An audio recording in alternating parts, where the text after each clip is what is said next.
Good morning. My name is Pastor Rachel McIver-Mori at Northfield United Methodist Church. This is our introduction video for Exodus and Ephesians for those in the project of reading through the Bible in a year. Let's begin with the book of Exodus. Exodus begins in Egypt and begins where the book of Genesis has left off, with the tribe of Jacob.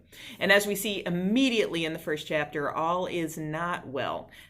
Egypt might have saved their family in the previous book, but now the powers that be are frightened of them and their numbers, and they forced Jacob's descendants into servitude. Now, it is critical to understand the book of Exodus to understand the rest of the Hebrew Bible or Old Testament. So many archetypal moments happen here. We have the prophetic call of Moses, which we see echoed again and again through the rest of the Old Testament. We have the confrontation with Pharaoh, and we see these power confrontations again and again and again. And we see a people needing divine deliverance again and again, this time at the Sea of Reeds, better known as the Red Sea. So we see these archetypal moments set up, and it's so important to understand the rest of the Old Testament. When trouble comes, when problems arise, when the path forward isn't clear through the rest of the story for the people who are now referred to as Hebrews, but will later be referred to as Israelites, they refer time and time again back to the Exodus story for understanding who God is and what their relationship ought to be. So Exodus is really critical for understanding that.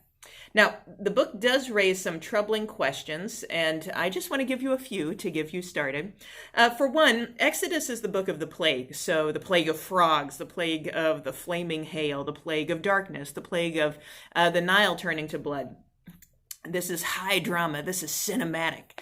But all of these plagues beg a question. They come in response to the Pharaoh's refusal to let the people go. Time and time again, Pharaoh refuses to let the Hebrew people go. And in response, Yahweh, the God of the Hebrews, sends these plagues. Now, it's a power show to say that you, Pharaoh, who are considered a divine being in your kingdom, are no match for me, the divine associated with this particular people. So that's part of this. But we see innocent people suffering for the decisions made by the king, the Pharaoh, in power. And that's a question to wrestle with. What kind of a God would make a whole people suffer for the actions of one powerful man?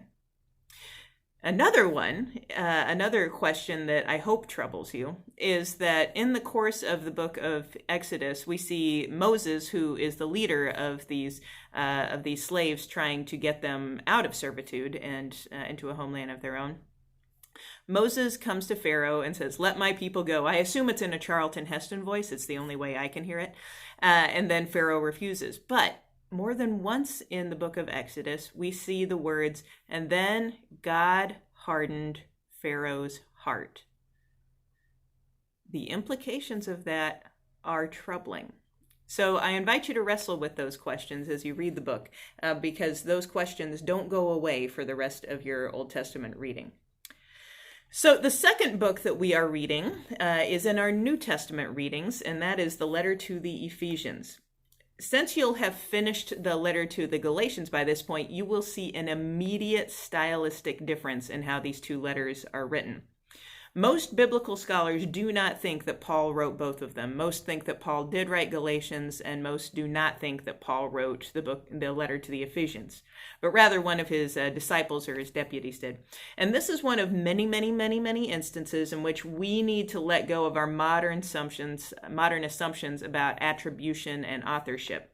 In those days, it wasn't uncommon for folks to write a letter or a document and put another name on it to honor that person or to say it was in the spirit of that person. So that wasn't an uncommon practice. We can't imagine doing that, but it appears that Ephesians is one of our New Testament letters that functions that way. And for this and other reasons, many scholars date it to the latter part of the first century in terms of its writing. And in terms of content, the book is all about unity of the body, of the Spirit in Christ, one Lord, one faith, one baptism, one birth. This is just a drumbeat through the entire letter of the Ephesians.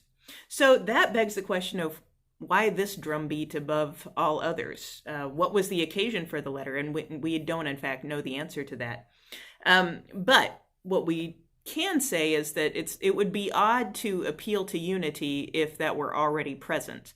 So perhaps this is one of those other echoes we see in our New Testament today of how from the very beginning the Christian family was very diverse in its understandings of what the gospel means. Not everybody shared the same understanding of what Jesus' life, death, and resurrection actually meant. So one might appeal to unity when people are not, in fact, unified about the meaning of these things. So pay attention to those sorts of things behind the words. And the final note I want to say on Ephesians is to pay attention to what are referred to as the household codes in the latter part of the letter. And this is where we find things about wives being told to submit or obey to their husbands, and slaves should obey their masters. And it feels like a bucket of cold water on the gospel of Jesus. It does. And why? Why are these here? It's a good question to consider. Some scholars think this was the writer's attempt to make the Christian community more palatable to the Roman world around them. The Roman world, the households were very rigidly and regimented in terms of their organization. So this mirrors that. And so there's some speculation about the writer's intent to sort of bring the Christian community more in line with Roman world expectations, to reduce harassment and to reduce the persecution that happens sporadically. But it's a question for you to consider. What exactly was the writer trying to accomplish here, and how do we receive that in our own time? As with all times, we have 3 questions that I invite you to use to guide your reading. The first is, who or where is God in what I am reading, and how is God functioning? The second is, what words or ideas challenge me and why?